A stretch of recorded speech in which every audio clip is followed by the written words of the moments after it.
Good evening.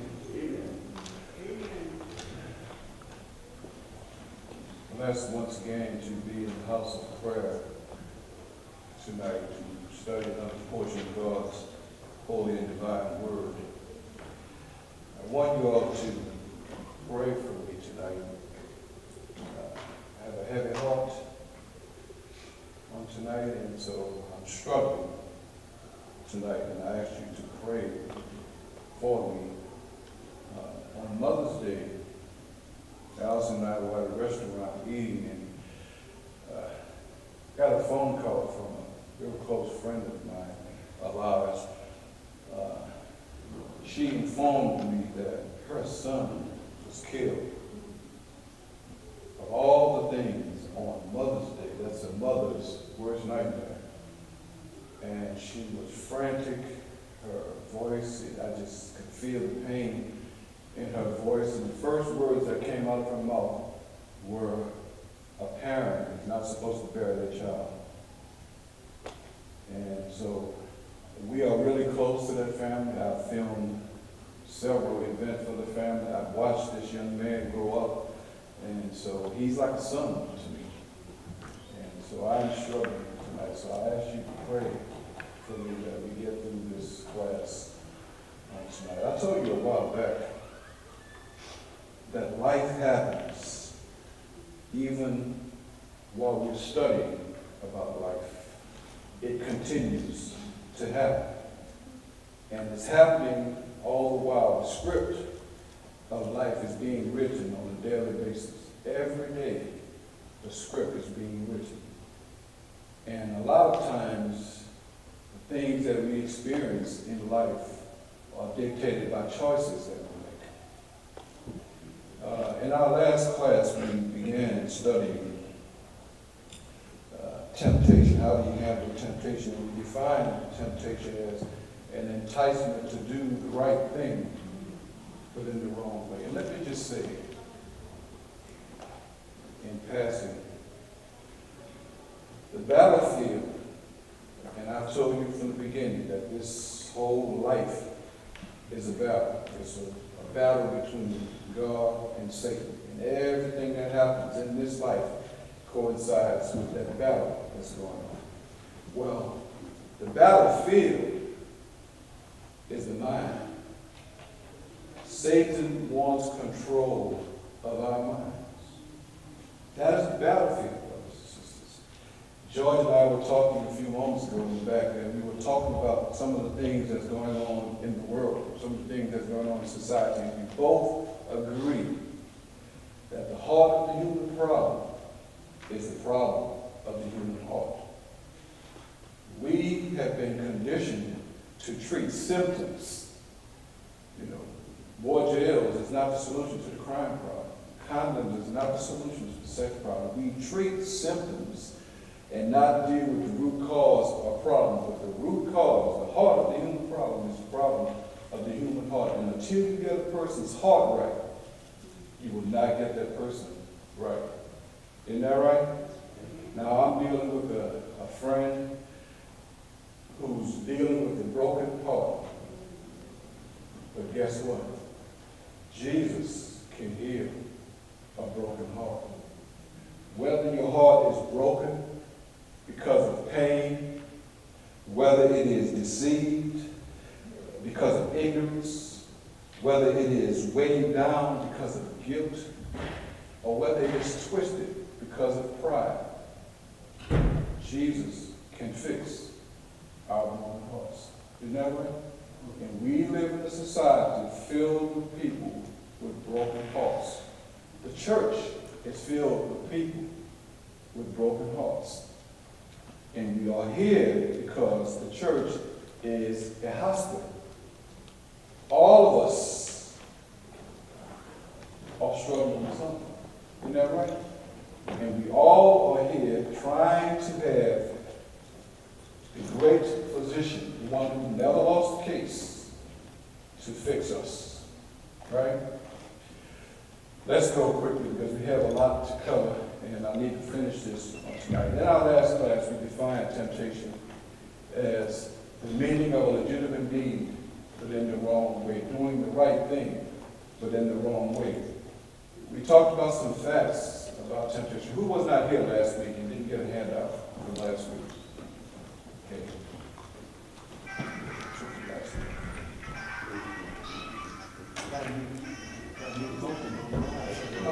Fred Sanford.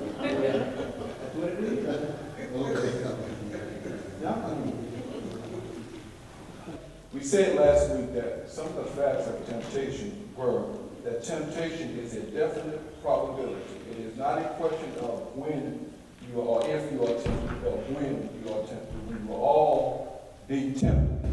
Then we said that relative to God, temptation is a divine impossibility. It is impossible for God to be tempted to do evil. Why? Because he's God. He doesn't have a need that the devil can deceive him into supplying the wrong way. Isn't that right? And as God, he does not tempt any of us to do evil. He tests us, he tests our faith, but his motivation is never to get us to do the wrong thing. Then we said that in every temptation, there is direct responsibility. That we are responsible for whether or not we yield to temptation. We looked at James chapter 1, and we saw that a person is tempted when they are drawn away of their own lust and enticed. Isn't that right?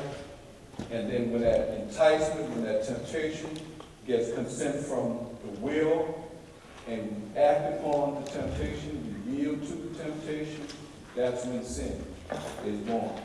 Right? Then we looked at 3 avenues of temptation, according to 1 John chapter 2, verses 15 through 17. We found that the 3 avenues of temptation are the lust of the flesh, the lust of the eyes, and the pride of life. We said that the lust of the flesh is the satisfaction of our human urges outside of the will of God. That the lust of the eyes, the eyes being the gateway to the mind, Satan appeals to our eyes by dangling things in front of us that get our attention. Isn't that right? The lust, vain, the pride of life, the vain glory of life has to do with material outside of the will of God, putting more priority on material things than God. That's where we left off last week. Tonight, we want to begin with a question. And the question, I'm going to give you the question, and I'm going to give you the answer. So you don't have to tighten up and tense up, because the answer is right in your handout. All right? The question is, why was Jesus tempted? It's a compound question, actually. Why was he tempted, and how did he resist? Answer is in your handout. His temptation is representative of all of our temptations. He was tempted in order to prove himself or show himself qualified to be the unspotted Lamb of God. Hebrews chapter 9, the Bible talks about Jesus as our high priest being unspotted. And you remember in the Old Testament system, in order for a sacrifice to be acceptable to God, it had to be a lamb that was unspotted, without blemish, without moth. Isn't that right? Jesus had to present himself unspotted in order to be qualified. Because if he had sinned, then he's not qualified to pay the price for sin. Isn't that right? So he had to go through these things. In fact, Hebrews chapter 4, verses 15 and 16 talks about we are not a high priest, we cannot be touched with the feeling of our infirmity, but was in all points tempted like we are, yet without sin. Which leads me to another reason why he was tempted. He was tempted to model for us how to handle sin. How to be tempted and yet not yield to that temptation. Isn't that right? Also, he was tempted in order to sympathize with us. In other words, we are tempted. When we are tempted, Jesus knows what we're going through because he has been there. Isn't that right? So he is able to sympathize with us in our temptation. And the scripture says that he's able to provide help, which we're going to get to shortly. Now, let's look at some of the things that the temptation of Jesus taught us. But there are a lot of lessons. How many of you looked at your handouts, the handouts that I gave last week on the temptation of Jesus? I broke them all down for you and I gave them to you. And y'all studied? Okay. What the temptation of Jesus teaches. Number one, it teaches that temptation, that Jesus' temptations are representative of all our temptation. But here is something else. Tactics may vary, but the objective is the same.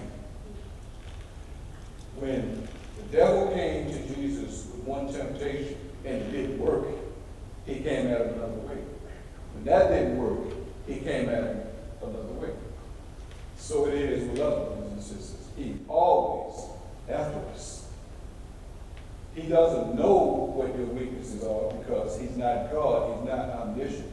He doesn't know everything. But he'll keep poking and prodding until he finds it. He'll keep dangling stuff in front of you until you take the bait. And when you take the bait, just like we said, when we hook a fish, gotcha. And then he reels us in. Isn't that right?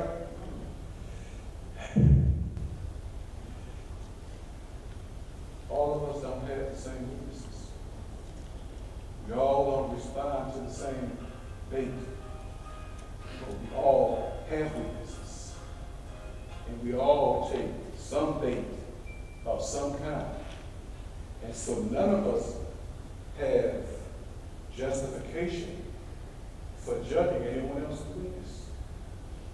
Because you had one too.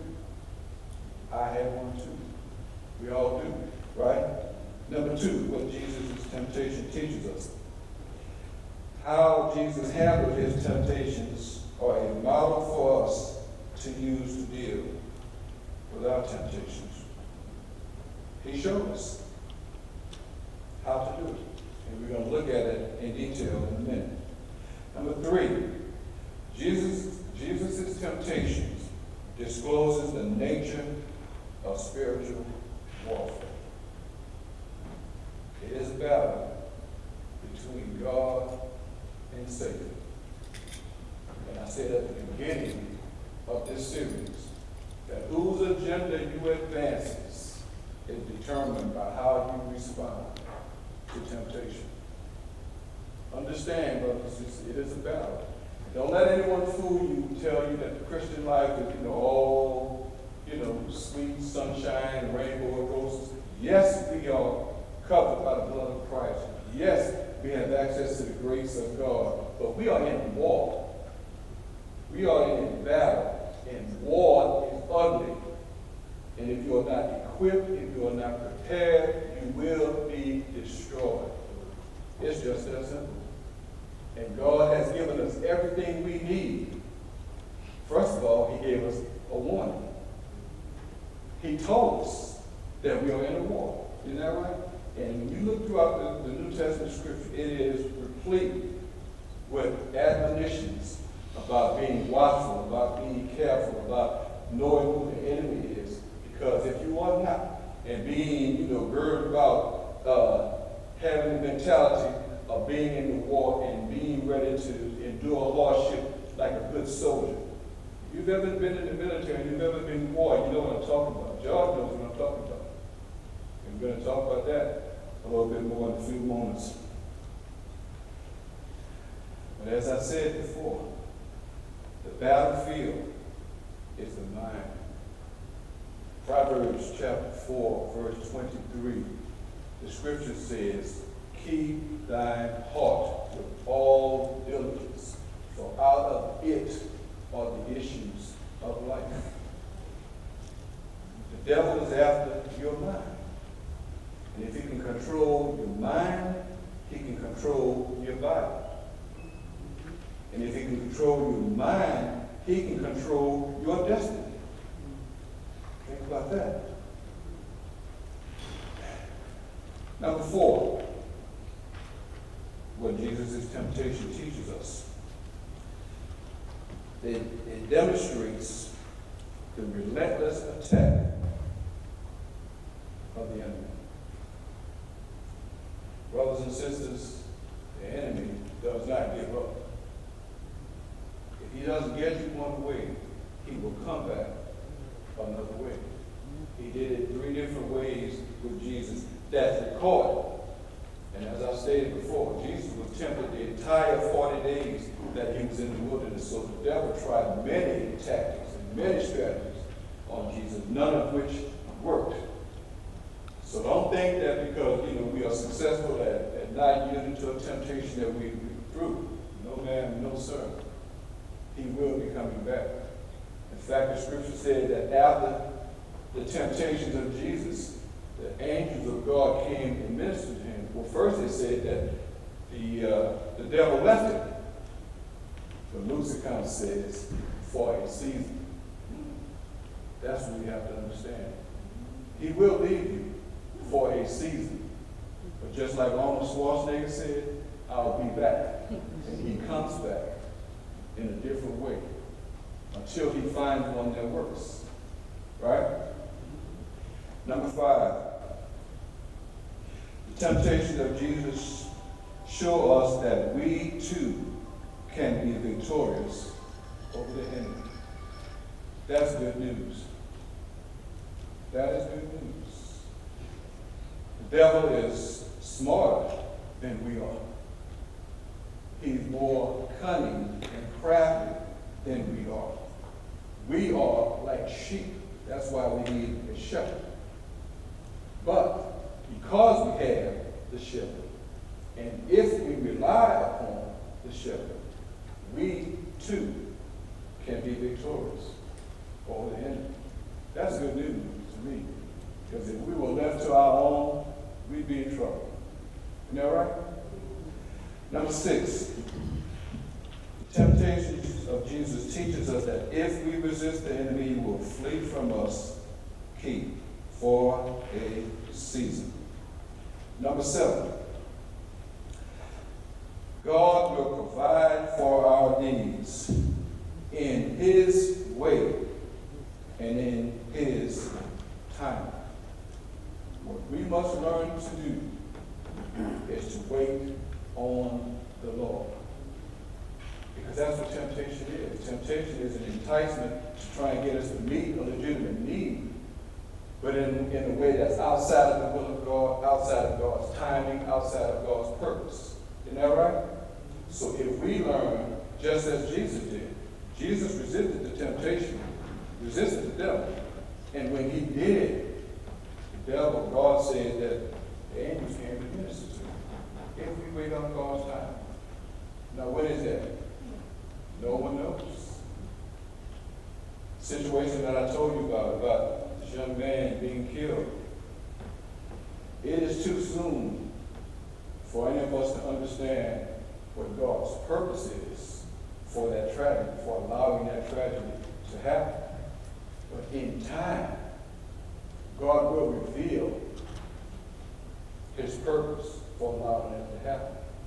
And once we are able to understand it clearly, then maybe we can have, we can be able to cope with it. I struggle with it because I know the family and I feel their pain. But I know that God is in control. I know that it's going to work out for the good.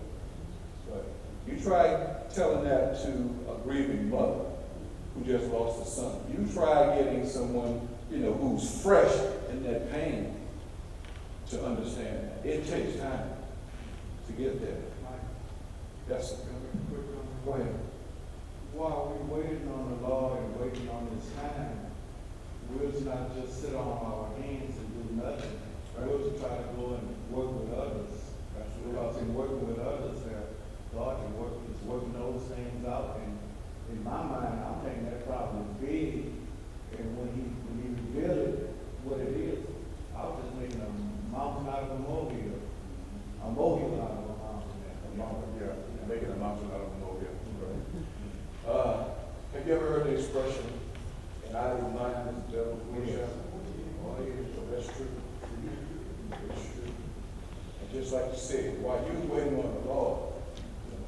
don't just sit down on your hands and wait for something to happen. You have to be doing it. Some of my most down times, when I felt my lowest, when I, felt on the verge of depression and frustrated, I'd get up and go do something for someone else. And when I did that, it minimized what my problem was. And it made me feel good about having someone else with their problem. And soon, my problem wasn't a bigger problem anymore. So I know that works. I know it works. All right. Question. Why does God allow us to be tempted? Answer. To try our faith, to produce patience in us, to fit us for a crown, to sift us for service, and to mold us into the image of his Son. James chapter 1, verse 2, my brother, count it all joy when you fall into divers temptation, knowing this, that the trying of your faith produces patience. Verse number 12 says that, I don't want to misquote it. James chapter 1, verse 12.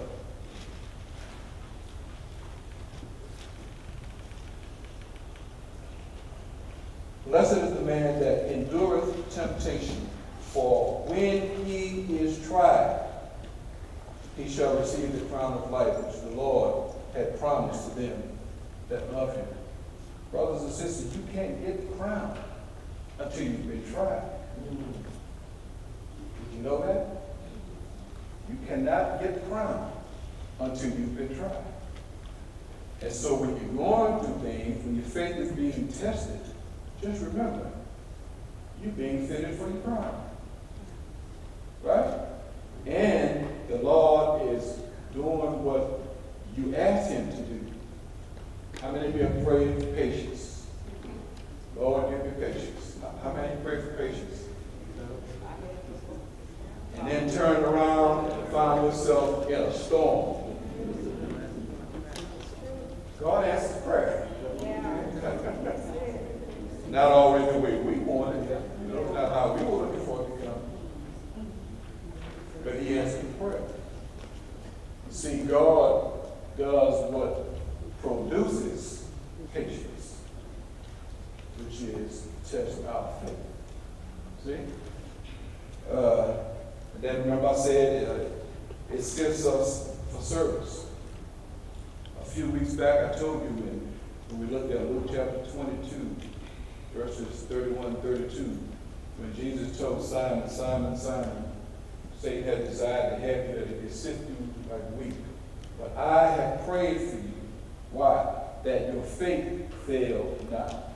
And when thou art converted, once you come through the sifting process and you land on your feet like a cat, he said, strengthen the brother. God allows things to happen to us. He allows us to go through storms to have our faith tested so that he can get the lumps out of our lives. Jesus told Simon Peter that the devil begged to get at him. Good news right there. Can't get to you unless God allows him to. Right? And the purpose is to sift him.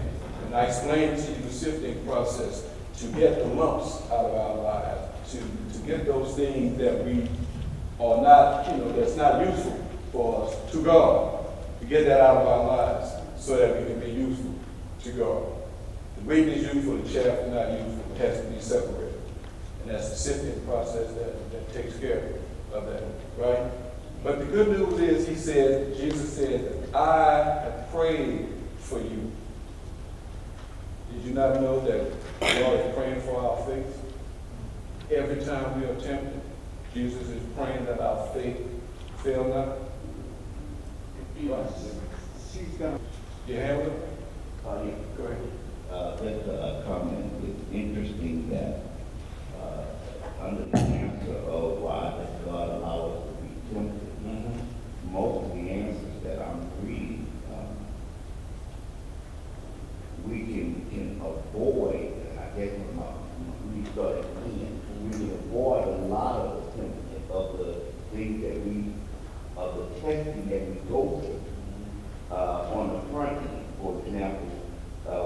tempted to try our faith. Well, if our faith is what it's supposed to be, then we don't need to be tested for that. We're tempted to produce patience. If we exercise and have patience, then we don't need to be tested for that. To sift us for service. Well, if we're already in service and doing what we're supposed to do in service, we don't need to be tested for that. The only one, and I'm kind of seeing that we do need, we got to fit us for a crown. I can't think of anything, that I could do in that. But the others, I guess the point I'm making is the others, if I'm doing what His Word tells me to do as far as allowing the Spirit to mold me and shape me into the image of Christ, then I could probably get away with some of the tests. We're not being tested in some of the areas because I'm doing what I'm supposed to do in those areas. Everyone is not on the same level. Some people go through all of that because everybody's not there. But let me say this in reference to some of the things you said. I don't think personally there's ever a point when we don't need to be tested anymore. Because as I said, it is an ongoing process. Part of the process is in Romans chapter 8, verse 29, that we be molded, into the image of God's Son. That's a lifelong process. I'm not there. You're not there. None of us are there yet. It's a lifelong process because as we grow, we're constantly, dealing with something and discovering things that we're weak in. How many of you have conquered all of your weakness? How many of you no longer have any area of weakness in your life? I dare you to raise your hand. Because then I'll tell you, that's your weakness. Lying. No, seriously. We all, are striving. Jesus set the bar real high. He set the example. If we follow His example perfectly, yes, we can. But how many of us follow the example of Jesus in everything perfectly? I don't. I'm trying. I'm striving. Go ahead. Well, I think my point really was, though, that yes, I agree, we all want we do all have those things that we need to be tested in. My point was, though, that there are some things that we don't need to be tested in, that we can get on our own without having to go through it. And God knows the areas that we need to be tested in. And He probably does not test us in areas that we don't need to be tested in. But areas that we do need to be tested in, He allows us to be tested in those areas. Isn't that right? Amen. Here's a question for y'all. And then we need to move rapidly to the next handout, how to overcome temptation, because we really need to finish that tonight. But here's the question for each of us. How well do you know yourself? You don't have to answer. I want you to think about these questions. All right? How well do you know yourself? Do you know your weaknesses? Do you know what areas you are vulnerable to the attacks of the enemy? How well do you know God's Word? How committed to doing the Father's will are you? Note, the answers to these questions will determine how you respond to the temptations of the enemy. Only when you know yourself, only when you know your weakness, only when you know what areas you are vulnerable in. I know my areas of weakness. I can walk into a liquor store, it not bother me. I can smell alcohol or look at it and see it. I can walk into a crack house and see people shooting up and won't bother me. I'm not tempted by that. That's not my weakness. But there's some areas I have to stay out of. Because I know that I'm vulnerable in certain areas. And until you know what area you are vulnerable in, you set yourself up. I remember when Brother Spivey was here last year, and he was talking about temptation. And he made a comment I thought was so profound. He said, we have to stay out of temptation or sin's environment. Do you know what environments you need to stay out of? If you are weak for that man or that woman, and it's late at night and you're lonely, don't call that man or that woman. That's the wrong environment for you to be in, because you're vulnerable to doing something. If you have problems with alcohol, don't go in with folk who drinking. Don't hang out on the corner at the liquor store. It's the wrong environment for you to be in. And all I'm saying is this: only when you know your own weaknesses, only when you know your own vulnerabilities, only when you know what environments you need to stay out of, can you be successful at yielding to these kinds of temptations. And only when you have the knowledge, and I don't mean you have to know everything about God's word. You need to know God's word. That's why this is important to me. Studying God's word is important to me. I do not play when it comes to studying God's word, because I know that only the knowledge of God's word will equip you to deal with the enemy that we deal with. And even when you know it, if you don't apply it, you're still vulnerable. Isn't that right? But the first step is you have to know. Every time Jesus was tempted, he said, "It is written." If you do not know what's written, brothers and sisters, you're in a dangerous, dangerous position. Isn't that right? All right. How to overcome temptation. Someone come pass it up for me.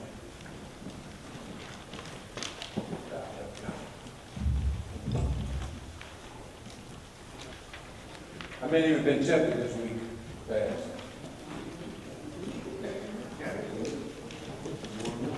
Some of y'all have not been tempted. If you haven't been paying attention, if you haven't been paying attention, well, y'all better than I thought y'all were.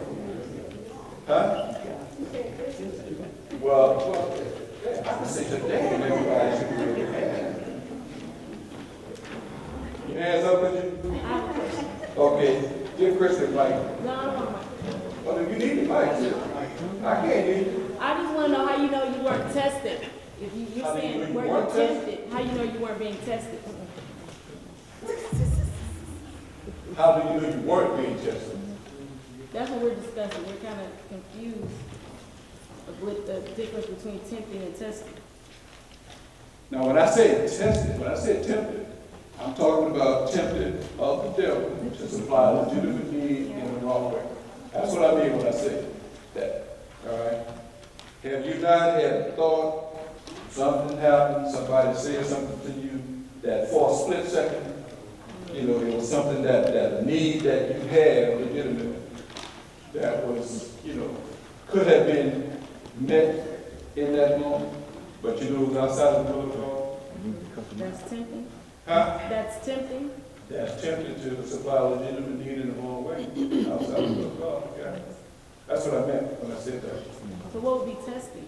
Huh? What would be testing? The testing was the testing of your faith, how you respond to that temptation. Hold on a second, Sister Strange. What is it? I was saying, you know, if you was tempted and you didn't follow through on it, and at the end of the day, you thank God you didn't follow through on it. Like I was saying, you know, I'm happy, and I'm tempted every day.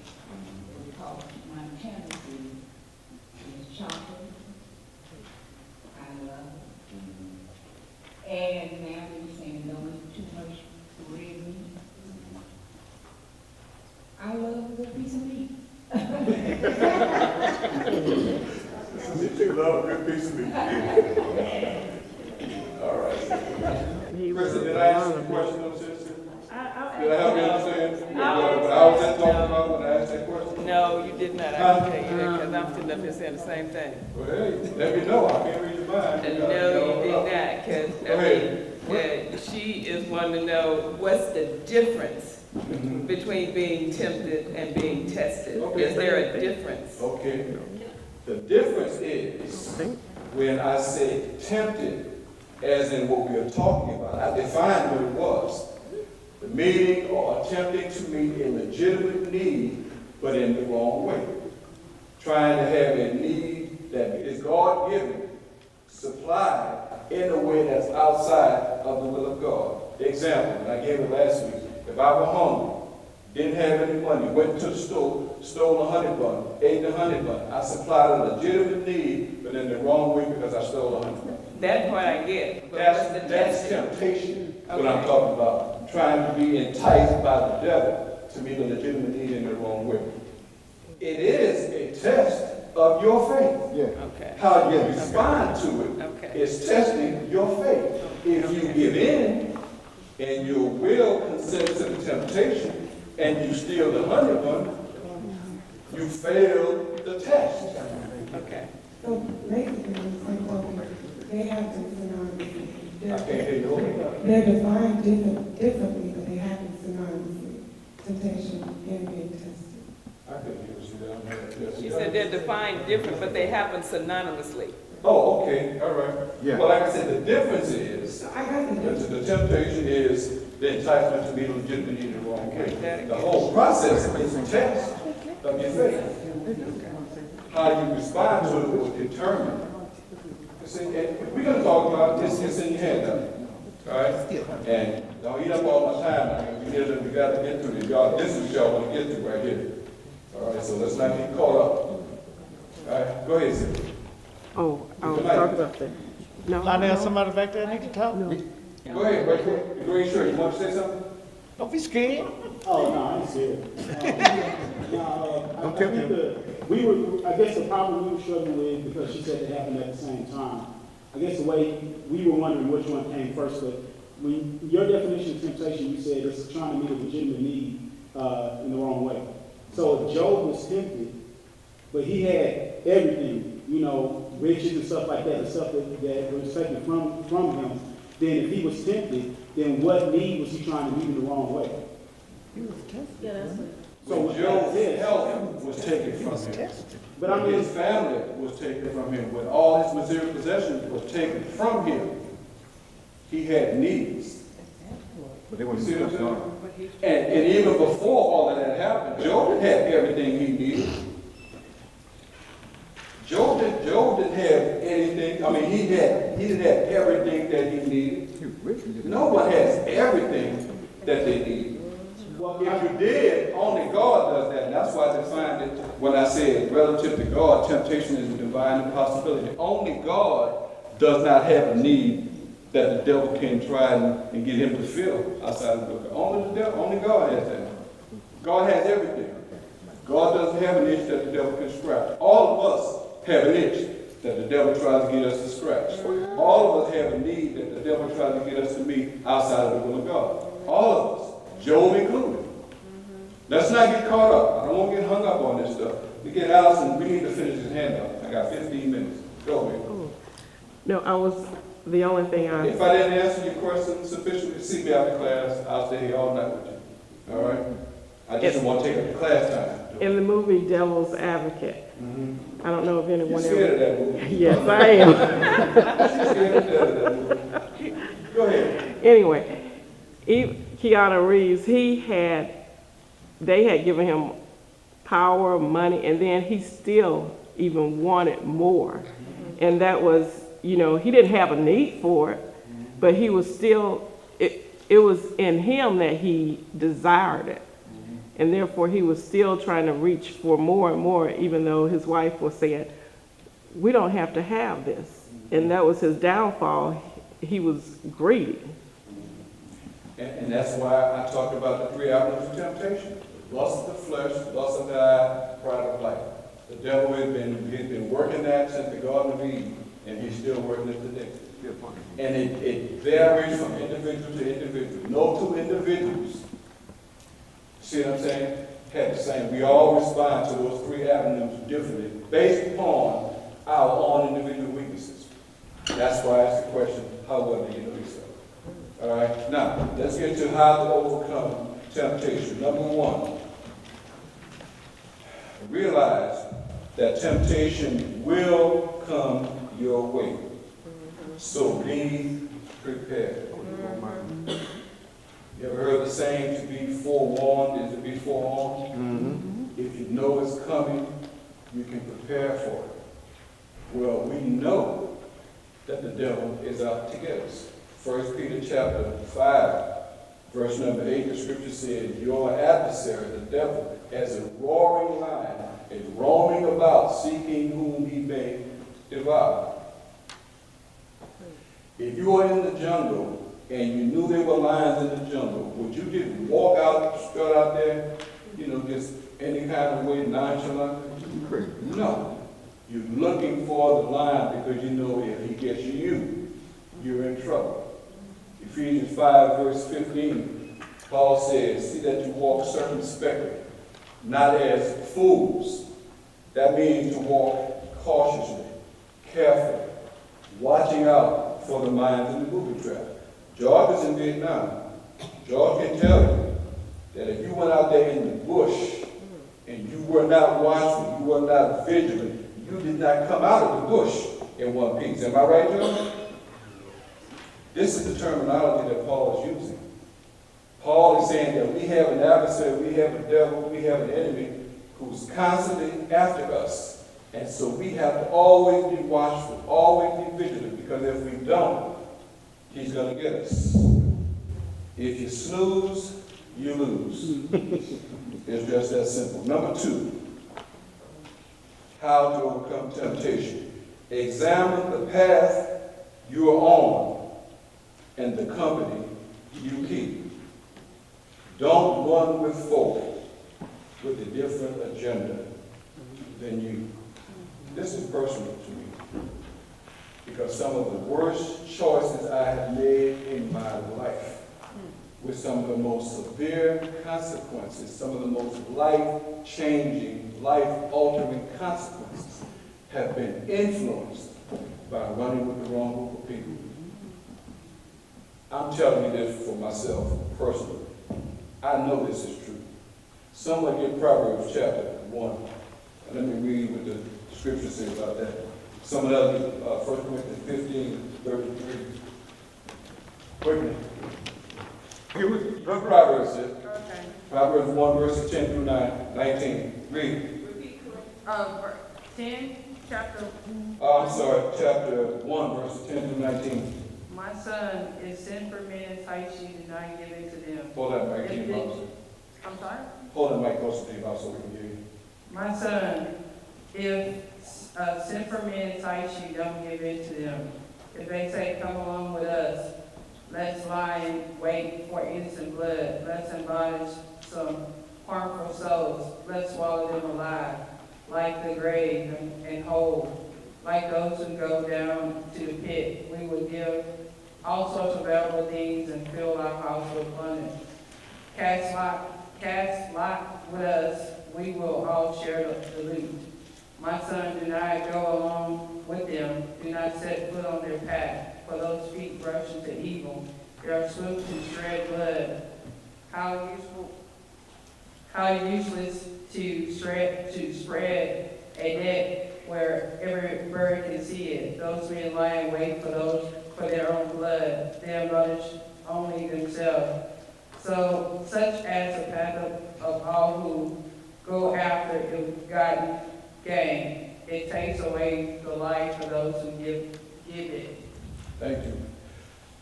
Solomon giving advice to his son. When he's saying, son, don't run with the wrong crowd. Because it will take you down a path that you don't need to go down. That you really don't want to go down. All right? Proverbs, 1 Corinthians 15:33 says what? Do not be misled. Bad company corrupts good character. Come back to your senses as you ought. Stop sinning, for there are some of who are ignorant of God. I say this to your shame. Thank you. Bad company corrupts. Good morning. King James says, evil communication, bad company corrupts good morals. You ever heard the saying, birds of a feather flock together, lay down with dogs, get out with them? It's true. It is true. You are who you run with. And the likelihood, sometimes we run with folk and our justification is, well, I'm trying to change them. More often than not, they change you. Or they influence you. Or give me a short version. When it says corrupt good moral, you could be trying to do the right thing. You could have bad company with you, and you go and do it the wrong way. You'll hurt people while you're trying to do it. So it might be the right thing to do, but you're doing it the wrong way. Thank you. And I don't have time to read it. 2 Corinthians 6 talks about not being unequally yoked together with unbelievers, because light cannot fellowship with darkness. Right. Evil cannot fellowship with goodness.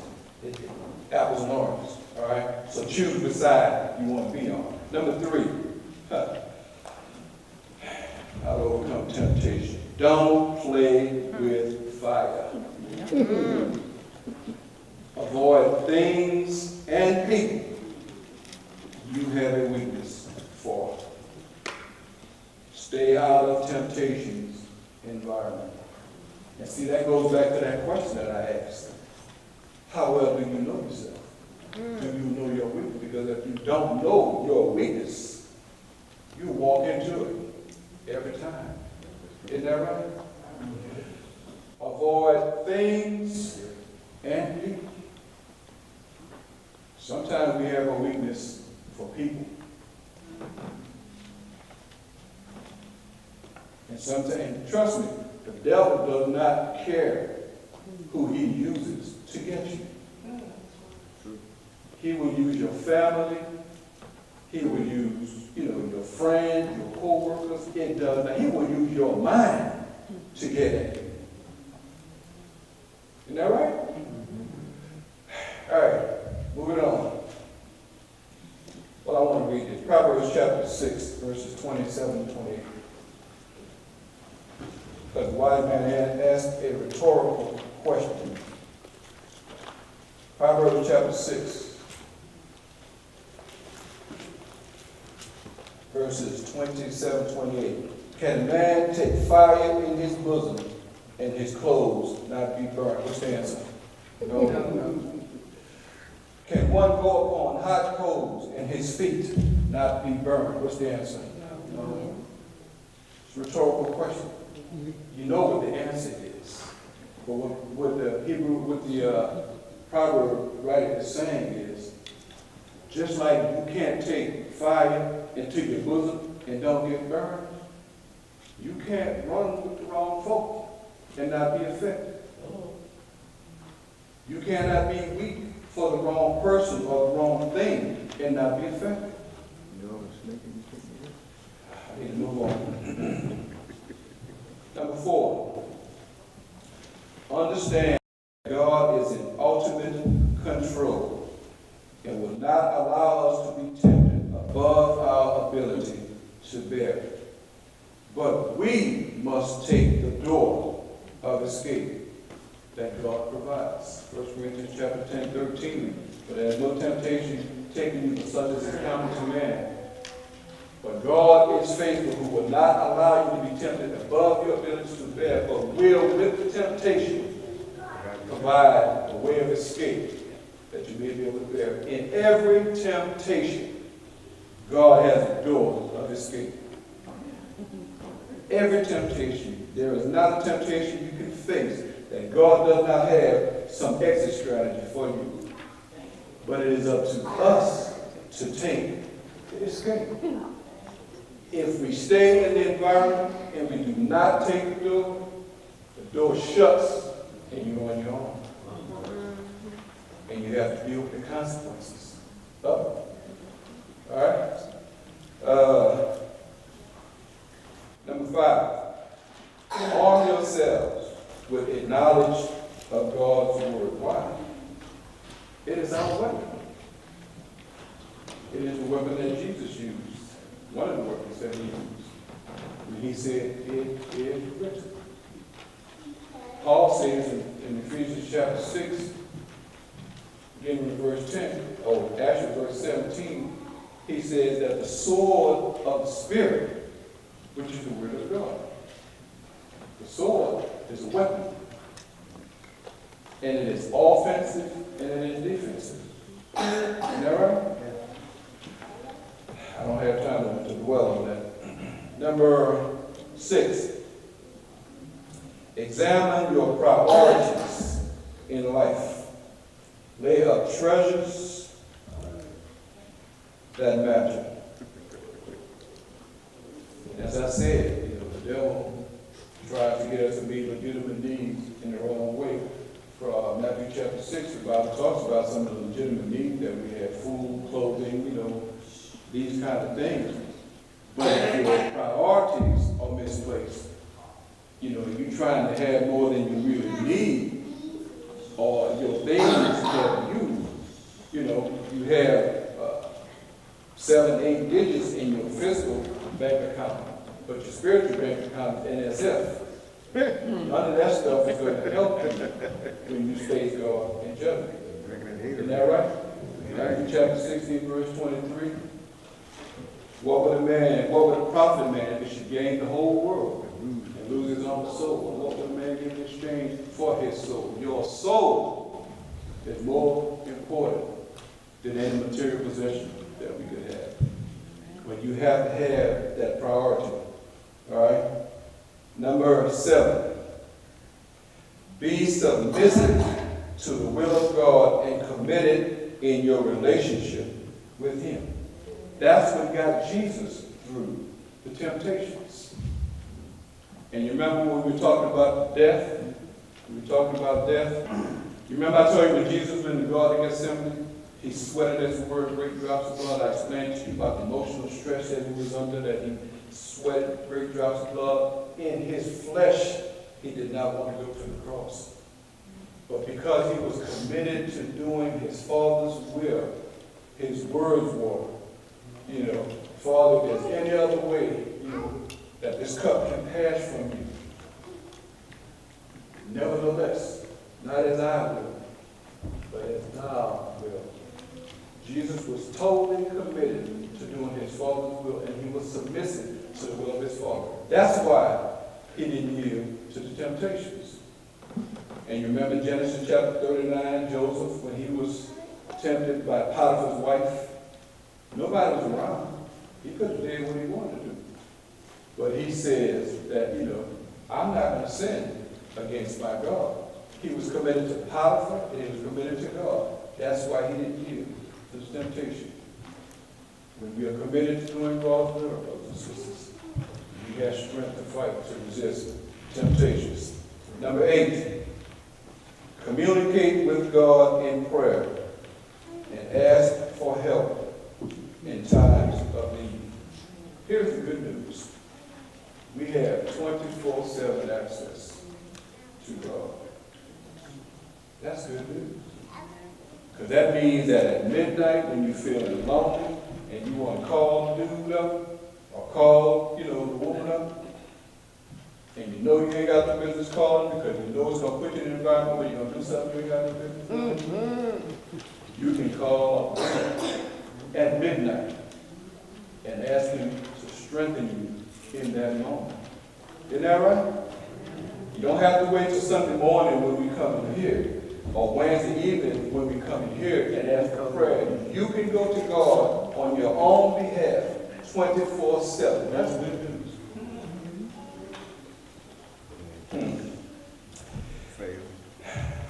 I have scriptures. I don't have time to read them over the other time, but read the scriptures that accompany these things. Number 9, Consider it joy to have your faith tested, Yeah. knowing that it will produce patience and prepare you for a crown. What is that about? Having a divine perspective. When you are going through things, when you're being tempted to do evil, when your faith is being tested, if you understand the fact that God is allowing it to happen for your benefit, because he wants you to grow, because he wants you to be, equipped, fitted for the crown that he has for you.